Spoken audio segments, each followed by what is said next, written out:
Vy o tom rozprávate, vy len rozprávate, ale robte niečo.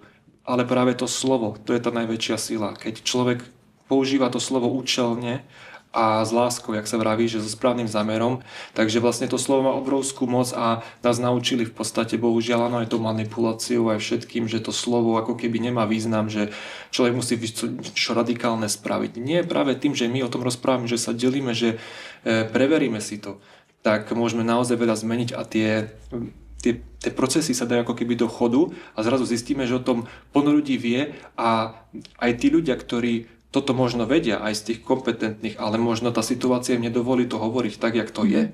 To znamená, že vlastne aj tí, od ktorých si teraz povedia, to závisí, tak aj oni už urobia ten krok, lebo uvidia poptávku, jak sa hovorí, ten dopyt a poptávka, že ľudia sa aktivovali, že im to nie je jedno.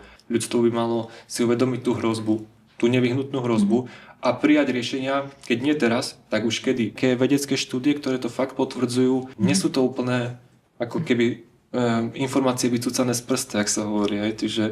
Čiže možno my budeme radi, keď sa len nad tým niekto vôbec zamyslí. Že aspoň to zoberie v potaz, že si to sám preverí a už to je úspech. Aj keby nerobil nič. Ale aspoň sa nad tým zamyslí. Takže týmto začína.